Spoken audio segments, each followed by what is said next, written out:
Olá, pessoal! Neste vídeo, nós vamos conhecer o simulador de circuitos digitais DIGS, Digital Electronics and Design Suite. Ele foi desenvolvido na Universidade de Genova pelo professor Giuliano Donzellini. Na minha opinião, um dos simuladores mais completos, com mais recursos disponíveis hoje. Ele é gratuito, disponível para Windows. Ele é composto de três módulos que se conversam: o simulador de circuito, que é o módulo base, o simulador de máquina de estados finitos, que suporta máquina de estado algorítmica, diagramas ASM, fazendo a implementação dessa máquina de estados, e um emulador de microcomputador, de microprocessador. E esses dois módulos podem ser utilizados dentro do simulador de circuitos. Neste primeiro vídeo, vamos conhecer o módulo básico do simulador de circuitos e saber como fazer as nossas primeiras simulações. Então, este é o site oficial do simulador DIGS, onde há um vasto material de apoio e a gente pode fazer o download do simulador. Clicando aqui em DIGS Simulator e Downloads, o link ficará aqui na descrição do vídeo. Depois de instalado o programa, nós temos os três módulos: o emulador de microcomputador, o simulador de máquina de estados finitos e o simulador principal, que é o simulador de circuitos digitais.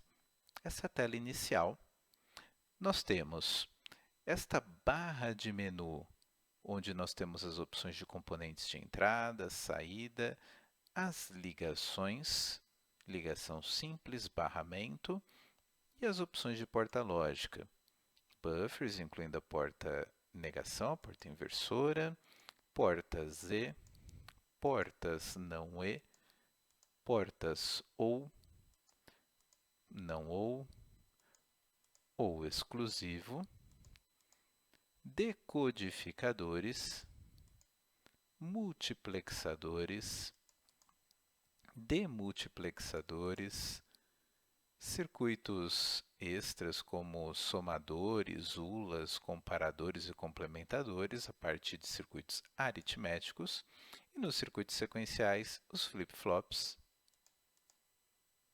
registradores, contadores e temporizadores, memórias, conversores digitais analógicos, e aqui a possibilidade de inserir um bloco de máquina de estados finitos, inserir um bloco de circuitos para fazer um circuito modular, um projeto um pouco mais complexo, e inserir também o emulador de microcomputador, fazendo um circuito externo de interface, um desenho mais complexo com apoio de uma CPU. A gente também tem aqui um bloco de texto e um destaque ali para uma região do circuito, que é esse backdrop.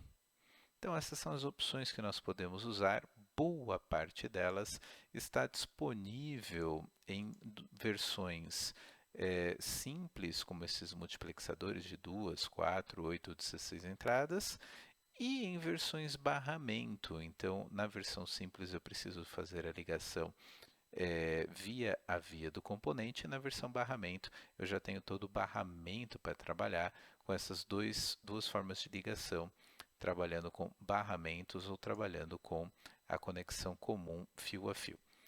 Vamos simular uma primeira porta lógica. Eu vou colocar aqui uma porta E, duas entradas. Eu clico no símbolo. Se eu quiser usar mais de um símbolo, eu posso simplesmente continuar colocando ela. Botão direito do mouse vira o componente. O DIGS não permite, até esta versão que eu estou demonstrando, rotacionar o componente depois de inserido. Então é necessário fazer isso antes de inserir. Não desejo mais inserir esse componente, a tecla ESC vai liberar, eu volto a ter o controle do mouse e posso selecionar algum componente. Quero apagar o componente que eu coloquei a mais, posso simplesmente apertar a tecla Del. Se eu segurar Ctrl e usar o botão do mouse, ou usar os controles que estão disponíveis aqui em cima de Zoom, eu consigo manipular, aumentar ou diminuir o zoom e consigo usar a mãozinha para navegar pelo circuito, essa mãozinha panorâmica e o botão aqui de seleção, se eu quiser selecionar alguma coisa específico, posso também apagar usando o controle que está disponível aqui no menu, visualizar as propriedades daquele dispositivo, a porta lógica básica aqui, não há opções de configuração, ok? E para podermos enxergar a nossa porta funcionando, vamos precisar de entradas. Podemos usar uma chave, um botão de pressão, um dip switch, digitar efetivamente um valor, né? Uma entrada fixa. Posso colocar, por exemplo, o nível lógico 1 aqui fixo, botão direito para fazer a inversão, e colocar junto aqui um botão de pressionar. Okay?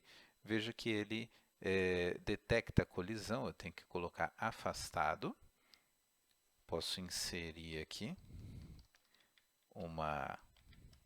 um label, né, uma identificação. Posso controlar, quando eu pressionar esse botão, ele vai para nível baixo ou nível alto, então qual será o valor inicial dele, como é uma porta E. Agora, vamos fazer as ligações. Tenho aqui o wire, clico, posso fazer um clique no meio do caminho, o ESC libera o cursor, clico novamente, aperto a tecla ESC para liberar o cursor e assim eu vou fazendo as ligações. Eu posso inclusive colocar já um fio aqui na saída, mesmo antes de completar o periférico aqui de saída. Nas opções aqui de componentes de saída, posso colocar uma saída que mostra o nível lógico.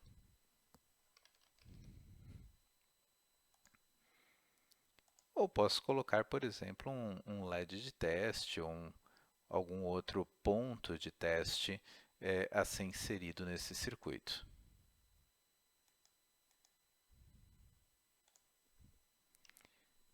Um atalho muito útil, Ctrl W para o wire. A gente pode ver esse atalho aqui quando passa com o mouse.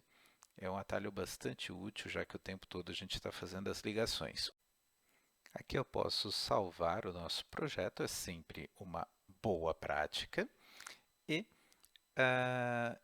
eu posso simulá-lo usando aqui o botão Start Animation, esse botãozinho aqui do Play. Aí a gente já tem o botão como uma opção aqui que a gente pode interagir. Toda vez que a gente pressiona ele, visualiza ali na saída qual é o resultado.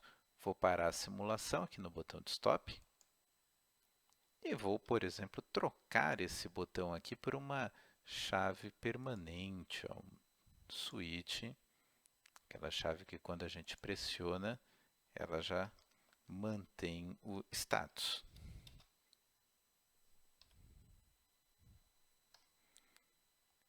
Se eu salvar e simular novamente, agora tendo um simulador interativo, tem várias possibilidades aqui da gente visualizar os valores na saída. E eu também posso fazer a simulação através da forma de onda.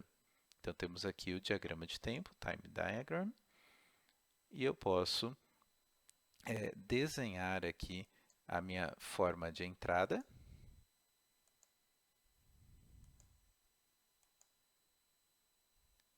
E, ao executar a simulação, ele vai preencher aqui passo a passo.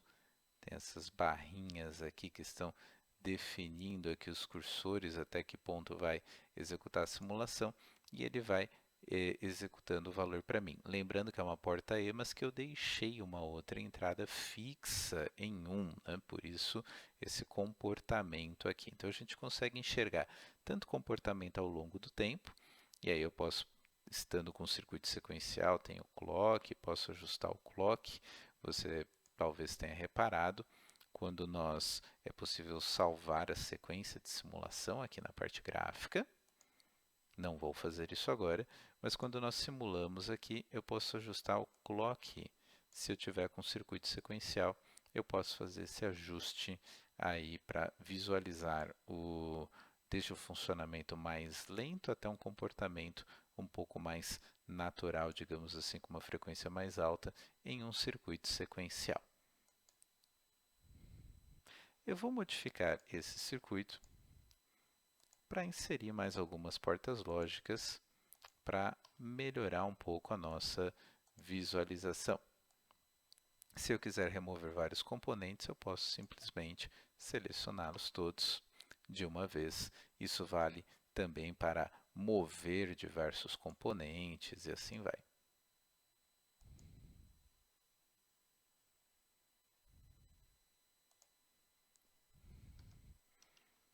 Então, Ctrl W para a gente poder fazer o roteamento.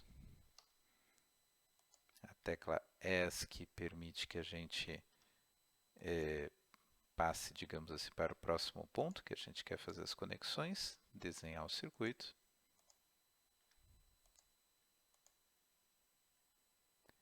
Ele tem essas linhas guia que facilitam o nosso desenho. E agora eu vou inserir novas suítes aqui na entrada.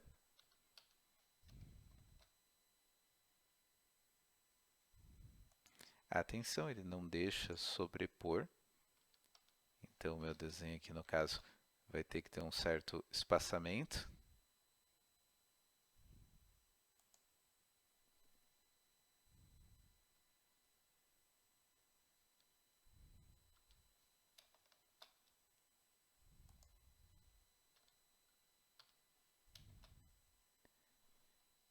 E se eu quiser, então, modificar a posição, eu posso clicar num componente, arrastá-lo para a nova posição, e aí eu posso refazer as ligações.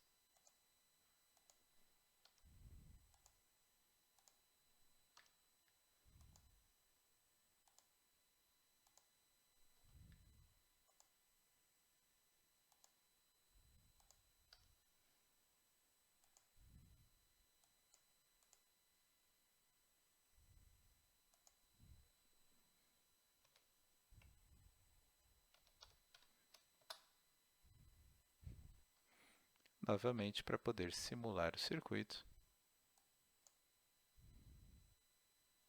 basta apertar o play e podemos atestar o funcionamento.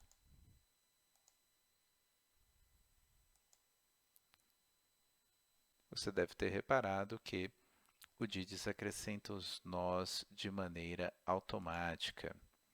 Vou colocar aqui uma nova saída.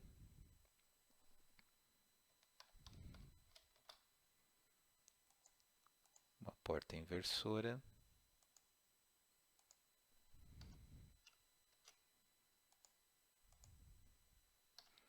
E agora, se nós quisermos ligar aqui em um determinado ponto do circuito, ele cria o nó automaticamente para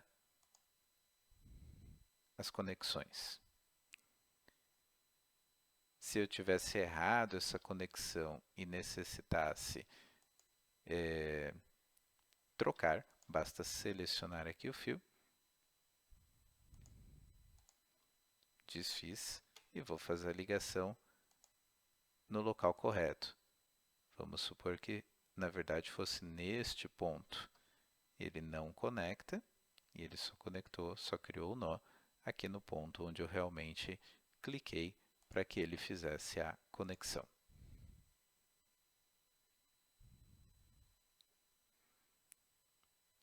Finalmente, nesse modo básico, nesse primeiro contato nosso com o simulador, é interessante nós visualizarmos algumas opções.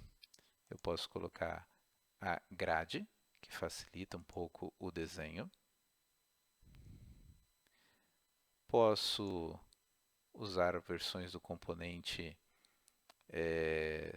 sólidas aqui, inclusive switches aqui em versões old style, se você achar um pouco mais agradável.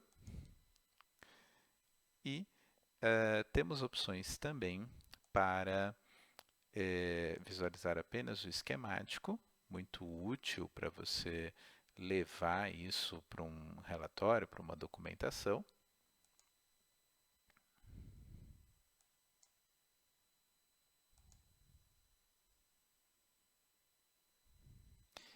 E um recurso mais avançado, exportar este circuito para VHDL e testá-lo em kits de FPGAs. Exportando para VHDL, você pode implementar em qualquer ferramenta de dispositivos lógicos programáveis, e alguns kits de FPGA já são inclusive suportados diretamente pelo DIDS, facilitando o processo de simulação. Veja que também temos aqui links para demonstrações, para o website e uma ajuda que é instalada offline para facilitar o uso do software. Ele é bastante amigável, bastante poderoso. No próximo vídeo nós vamos verificar alguns recursos adicionais. Boa prática e até o nosso próximo vídeo.